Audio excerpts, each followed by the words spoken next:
In this tutorial, we will review Dungeon Builder's three forms of communications: chat, directed chat, and dynamic interactions.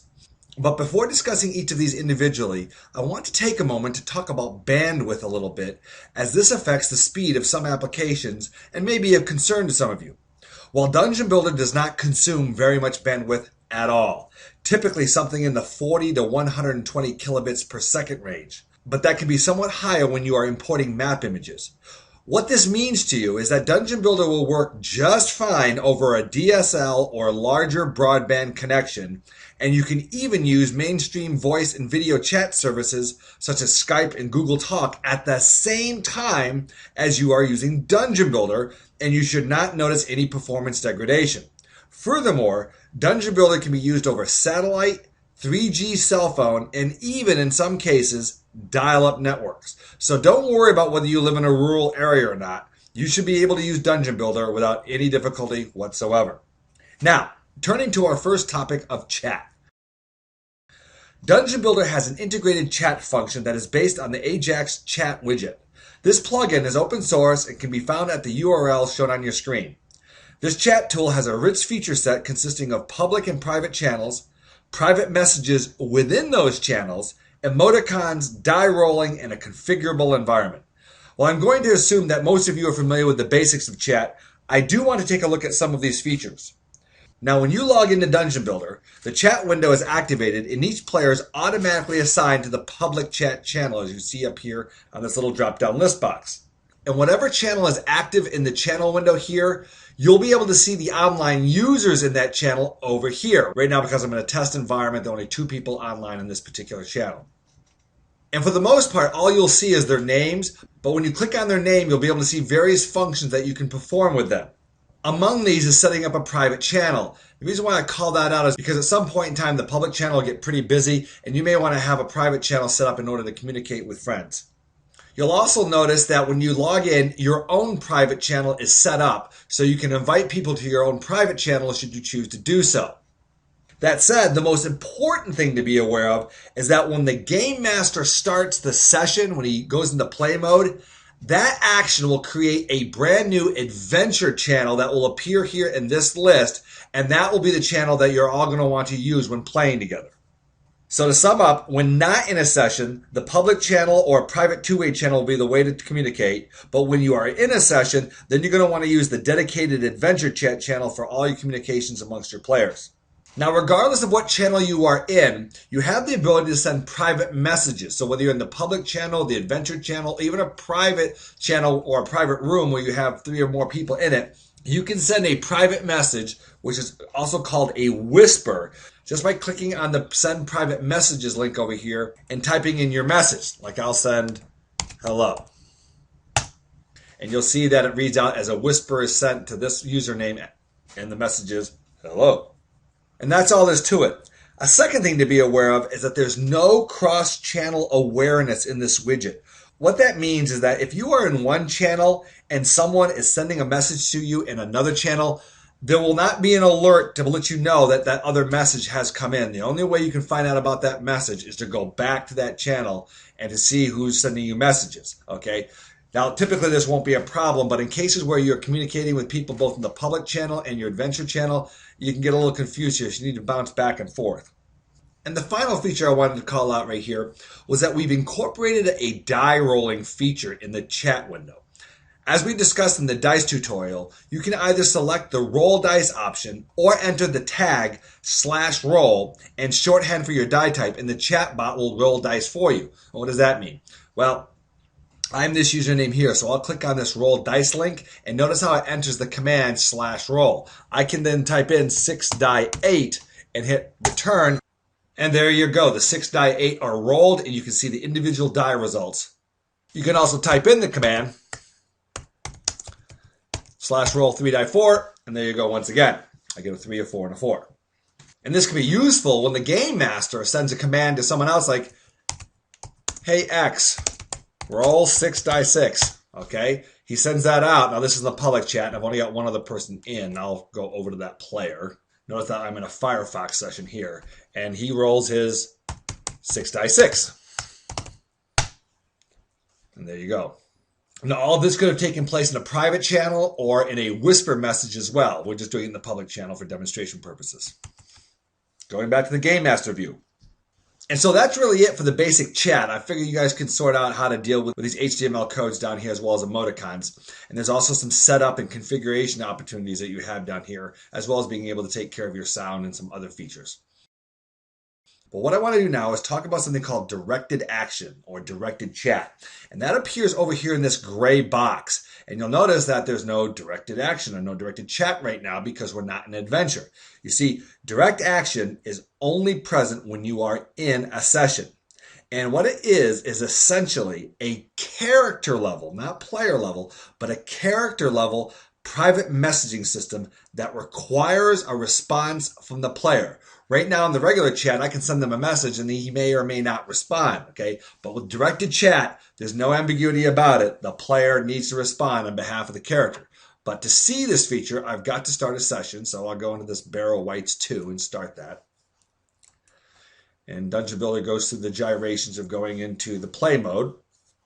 And if you've seen our play tutorial, you'll notice that we are at the pre-party icon stopping point because we have not placed the party icon on the map. But several configuration changes have taken place within inside the game space. For example, the game clock is now active, and you'll notice that the directed chat has filled out a little bit. Right now it doesn't show any users over here, but we're starting to see the shape of what directed chat looks like. And we complete the process by having the players join the session. So I'll go over to my one player who I'm using for demonstration purposes and have him join the adventure as well. And he goes through his gyrations of going into play mode. And you'll notice that it says for the player side that the Game Master is online and that this user is now online as well and in the session. But there are no other users online. I'll go back to the Game Master and you'll see that the user who has joined the session now appears up here. And as other players log in, a list of them will start forming here. In fact, you can also use this for adding internal players. For those of you using standalone mode, like suppose I'm going to have Bill Smith play a couple of his characters, I'll enter them in the adventure. Bill doesn't have a license to Dungeon Builder, but I still want him to be able to play. So I add him to the list, and Bill appears as a sub-player underneath my ID. Now this listing of players up here serves three purposes. First, it is a visual reference for the Game Master to see what players are present in the current session. Second, for players who are online, it populates their character information to the directed chat widget. When I click on their name up here, their characters appear in this drop-down list box. You'll see that this user's name is populated for player, and the two characters that he has in this session appear in this drop-down list box.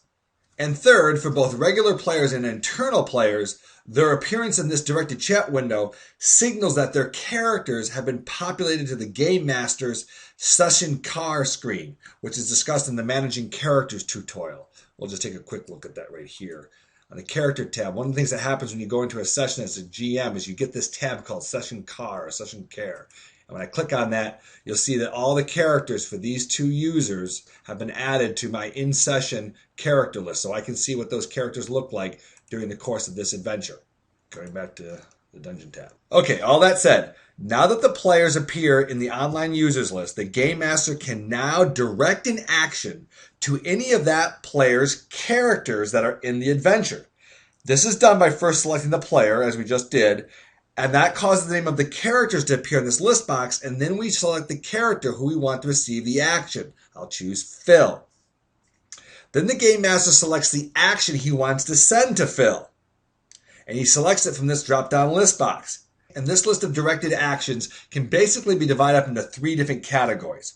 First of all, there's the roll a die type. That's this roll die 6, die 8, die 10, die 20, die 100. Then there's roll a function, like roll to hit, roll saving throw, roll surprise. And then there's this terminate item. Let's talk about each of those in turn. The roll a die type is pretty straightforward. This is where you send a command to that player's character to roll a given die type.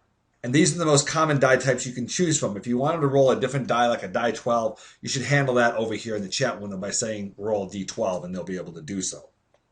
The rolling in action essentially allows you to send a message for a player to do something without being specific about the die type. For example, we have a standard convention that to roll to hit is a die 20, but you'll see in a moment that the player does not necessarily have to roll a die 20. but he does have to roll it to hit. So what you're able to do here is to send that player a prompt to take some action and then let them choose the appropriate die type for performing that action.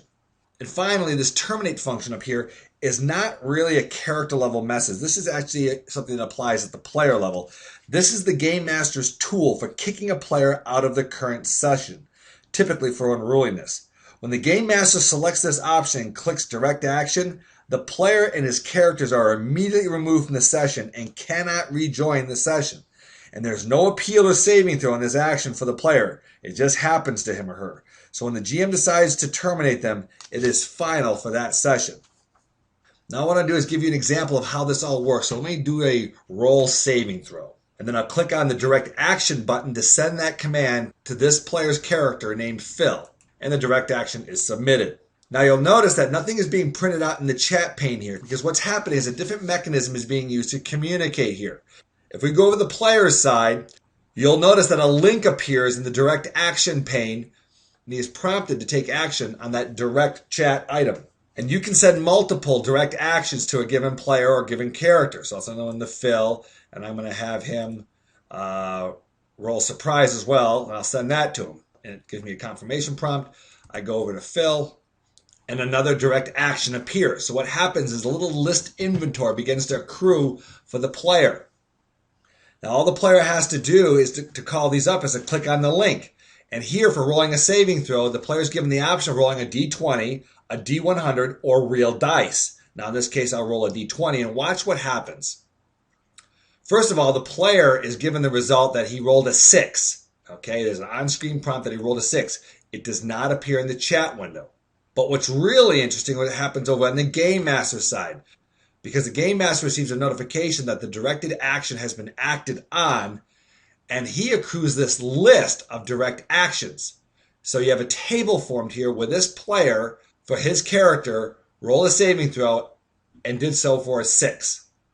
And now I'm going to have this player roll the second direct action, and that was for surprise, and they can roll a d6, a d10, or a d100. I'll have him roll a d100. And when he got an 86, that's pretty darn good.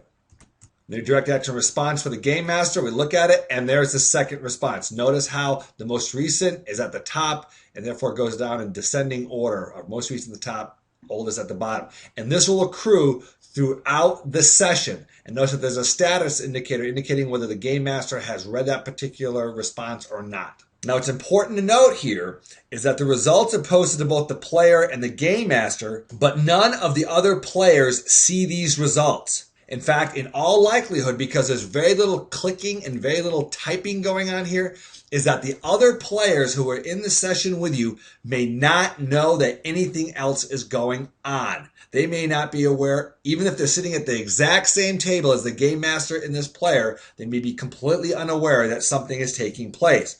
So this directed action feature is a means for performing totally private actions like picking pockets and backstabbing without other players knowing what is going on, even though they are sitting in the same room around the same table. The final communication method to discuss is what we call dynamic interactions. These are the indirect communications that are triggered by actions that are taken by the Game Master. As you saw in the sessions tutorials, all of the confirmation and alert messages that are sent back and forth between the Game Master and the player during the post and joint adventure activities, as well as all the character submission and review activities, are examples of one form of this action-driven communication. In fact, you saw some of this during the directed chat when you saw the alerts being sent to both the player and the Game Master when the player and the Game Master perform their respective roles in rolling the directed chat actions. Another form of this dynamic interaction is how the moving of the character party icon on the Game Master's map triggers the progressive disclosure of that same adventure map on the player's tablet or cell phone. For example, if I were to call up this Dungeon Master's map and select a level and place the party icon in room 0, this triggers a response from the application to send a change of location to the player. I'm going to hide this chat here. And when we move the party icon to another room, Dungeon Builder asks us if we want to communicate this action to the player. I'll say okay. And what happens on the player side is that the player has been notified that the party icon has been placed on the map, and he acknowledges that he wants to see that. And so he'll go through the gyrations to move himself into the party icon stage of play mode. And it shows the party icon, and it posted the movement of the party icon into room 2. But perhaps the most explicit form of this dynamic interaction-driven communication is when the Game Master makes experience, treasure, or attribute awards to the player's character. Recall that the Game Master in session can go to the Session Care tab, select a character, and make an award to that character. For example, I'm going to give this character a +4 spear. Say OK. And I'm going to apply the changes. Well, that will be applied to the player's version of that character as well. When I go over to the player's version and look at his character sheet, there's the +4 spear. To learn more about how this function works, please see the Managing Characters tutorial. And that completes the material I wanted to cover in this tutorial. Thanks for watching.